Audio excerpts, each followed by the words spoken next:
8 फरवरी वो दिन जिस दिन आपको ये मौका मिलेगा कि आपने अपने मुल्क के मुस्तकबिल का फ़ैसला करना है। आया कि आपने ये मुल्क हमेशा से अमेरिकी ग़ुलामी के अंदर रखना है या इस पाकिस्तान को खुददार लीडरशिप पहुँचानी है, खुददार ज़रूरतमंद लीडरशिप जो है उसको इस वज़ीर-ए-आज़म के मनसब पर बैठाना है। और वो लीडर जो इस वक्त जेल की सलाहों के पीछे बैठा हुआ है, सिर्फ किस लिए? इस कौम की खातिर, इस कौम के लिए वो जेल की सलाहों के पीछे बैठा हुआ है। उसके पास शोहरत भी है, उसके पास दौलत भी है, उसके पास ऐशो इशरत की हज़ारों आसाइशें भी हैं, उसको कुछ नहीं चाहिए। इस वक्त वो बंदा जो है पॉलिटिक्स को कैरियर बना कर नहीं बैठा हुआ, बल्कि उसको मिशन बना कर बैठा हुआ है। और मिशन क्या है? इस पाकिस्तान की कौम को अमरीकी ग़ुलामी से आज़ाद करना, इस कौम को हकीकी आज़ादी दिलाना। ये कौम जो है हकीकी आज़ादी की हकदार है।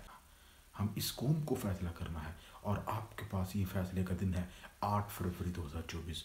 आपने बाहर निकलना है, वोट की ताकत से आपने पाकिस्तान के अंदर पुरअमन तरीके से इनकलाब की बुनियाद रखनी है और अपने लीडर इमरान खान को दोबारा से जेल से बाहर निकालना है और उसको पाकिस्तान का अगला वज़ीर-ए-आज़म बनाना है। क्योंकि इमरान खान जो है ये पाकिस्तान के लिए मुस्तकबिल की अलामत बन चुका है।